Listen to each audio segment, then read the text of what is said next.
Hey everybody, it's Dr. William Clark here for Leadership Conversations. This is the show where we talk about leadership according to the role that matters to you.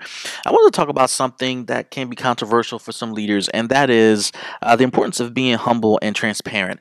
When you think about leadership, sometimes you don't think about the importance of leaders being transparent and humble at the same time. Some of us, when we think of leaders, you just hear the term leaders, you think of some of the most brash, rash, loud, very personality driven individuals who lead organizations and who lead some of the teams that we're a part of. And that is not necessarily the full scope of the leadership types that exist. That is true for some cases, not all cases. And if you think about you as a leader, that might not be you as you're listening to this. So, humility and transparency is kind of a trait, two traits that you might want to consider adding to your leadership repertoire this year. Now, what you want to be asking me right now is, well, how do you do that, and why? Let me just start here and say this: humility and transparency is important because there's value in embracing a lesser role when you're not the one making the final decision or the one that's influencing the decision. Now, you may be saying to me, well, when does that happen? If I'm the leader, when am I not influencing the decision or making the final decision?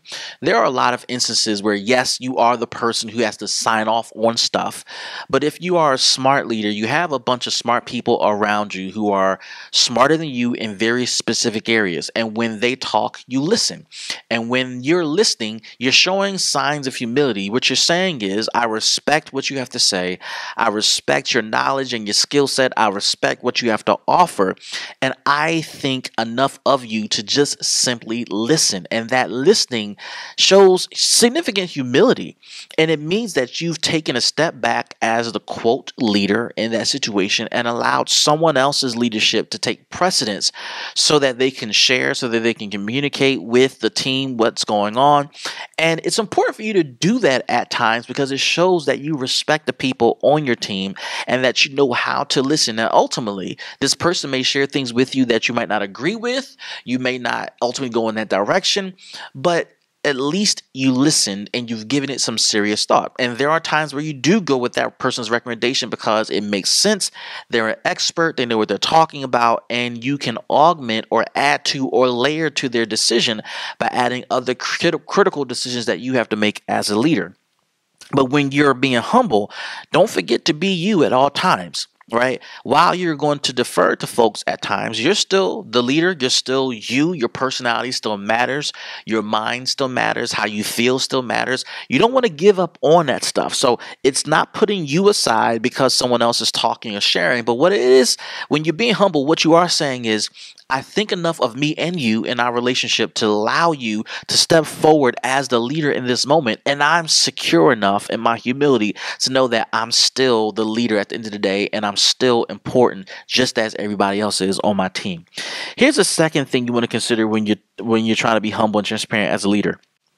Submitting to other people so that you can serve them is for your interest and their best interest. Now, what do I mean by submission? And again, this can sound very controversial, but when you are a leader, you are totally and wholly submitted to the needs and the interests of the people you're serving.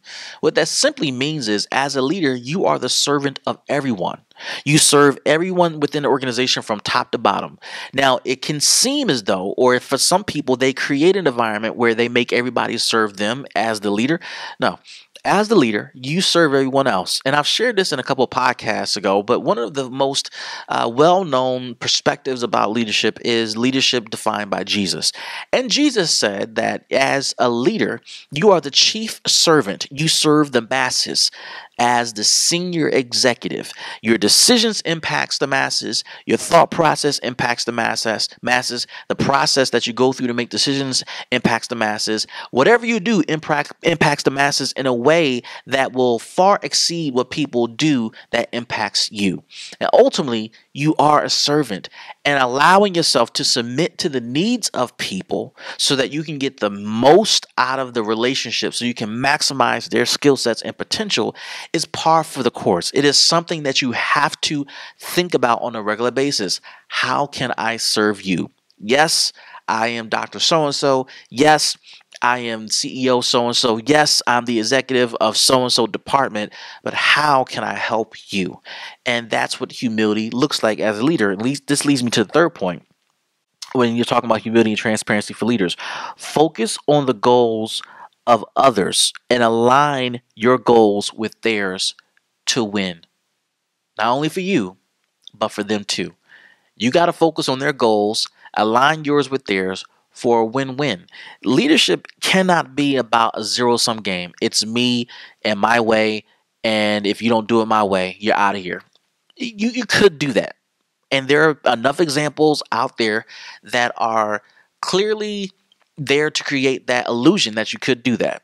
But if you're a great leader, if you're a leader that influences the masses, if you're a leader that makes a difference, that causes people to do things that they wouldn't normally do, you're all about the win-win.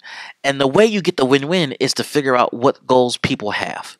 Not just within northern relationships with those you may report to or your board, but even those you have east and west relationships with and southern relationships with. The alignment of goals is where people feel like they are a part of something much bigger and they give their all to you and the goals you have set because of that.